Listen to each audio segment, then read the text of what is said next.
Yes, Kenya. Tamu sana, yes. Rigathi Gachagua is on a mission to build his support on the mountain as the mountain kingpin. And that urgent desire is setting him on a collision path with William Ruto.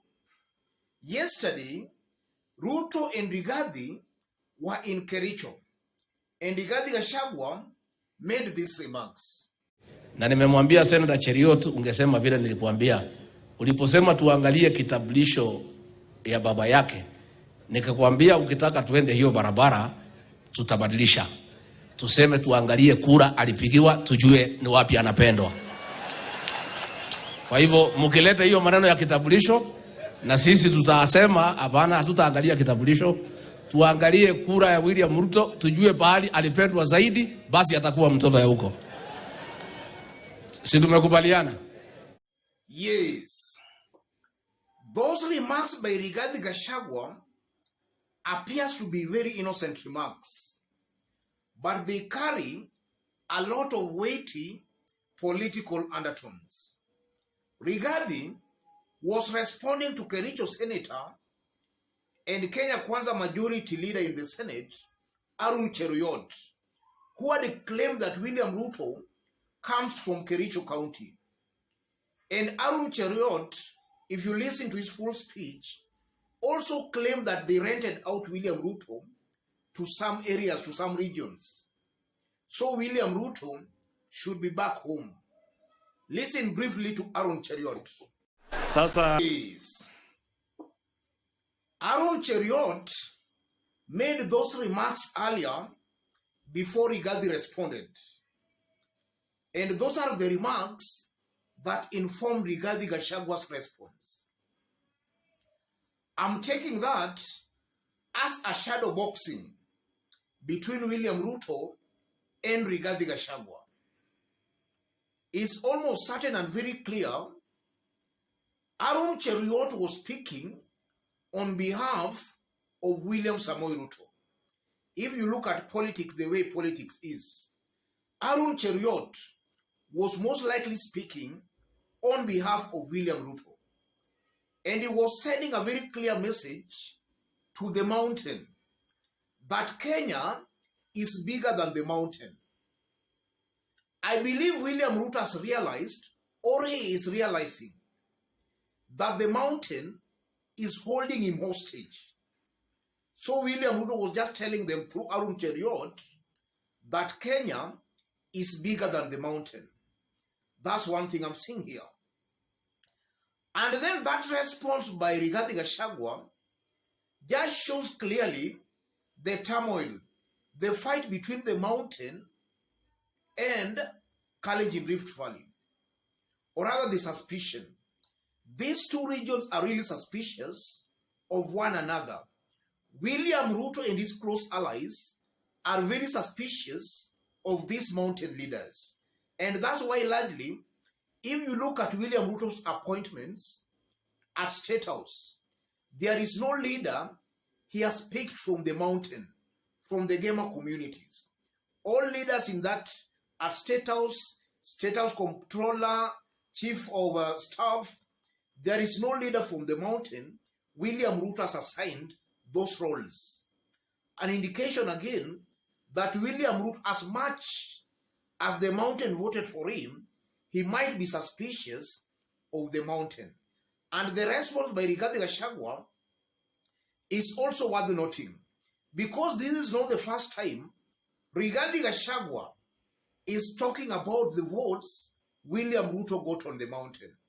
Rigathi has been very consistent on that, and at one point he told William Ruto that Ruto got about 47% of the votes he got in the just concluded presidential elections. So I'm seeing a shadow boxing between Rigathi Gachagua and William Ruto. And this shadow boxing, in my honest opinion, as time goes by, is going to degenerate into a full rebellion against William Samoei Ruto.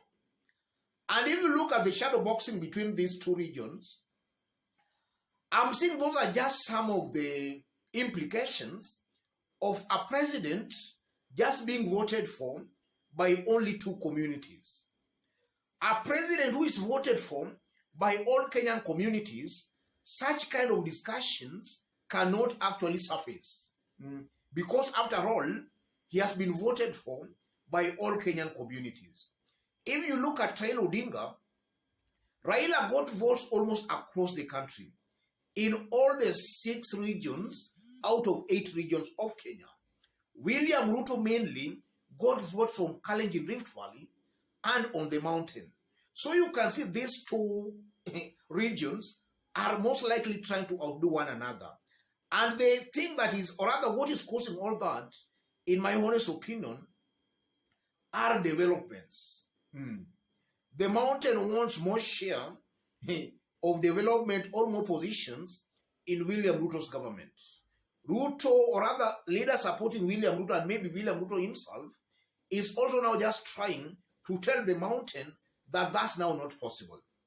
That's exactly what is causing some problems here. And you know, some weeks back, William Ruto also threw some jabs at Rigathi Gachagua.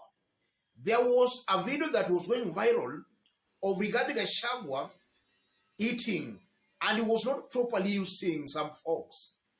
About 2 days later, William Ruto shocked the whole country when he said that some Kenya Kwanza leaders will be taught some etiquette on how maybe to eat.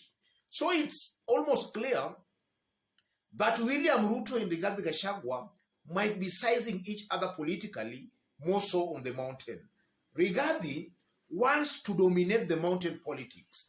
He wants to consolidate support and come out as the mountain kingpin. William Ruto, on the other hand, wants to maintain his grip on the mountain. You know, sometimes back, William Ruto claimed he was the mountain kingpin. So William Ruto is still interested in holding to that so-called kingpinship. Rigathi Gachagua wants to snatch that away from William Ruto. And any keen political observer will tell you that as time goes by, as months and weeks goes by, that kind of shadow boxing between these 2 leaders will just degenerate into a full rebellion against William Samoei Ruto. That's what I'm seeing here, ladies and gentlemen. And even before I conclude, if you look at Rigathi Gachagua again, and most leaders from the mountain, in the recent days we have been seeing some complaints from leaders coming from the mountain.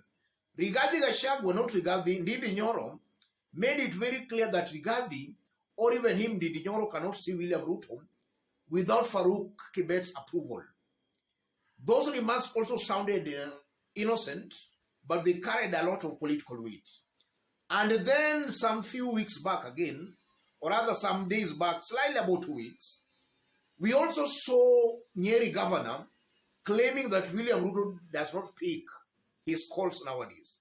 And we also saw some leaders from the mountain, members of parliament, led by Nyeri Senator and Mukurini, member of parliament, and other members of parliament, also coming in the defense of Rigathi Gachagua. And they were accusing some unnamed people in William Ruto's government for disrespecting Rigathi Gachagua. Because every time Rigathi Gachagua makes some remarks, government institutions have been actually contradicting him. And that has also been seen and been interpreted as if William Ruto has been fighting Rigathi Gachagua. So these remarks of yesterday are also just that continuation of the shadow boxing between William Ruto and Rigathi Gachagua. Let me stop it there.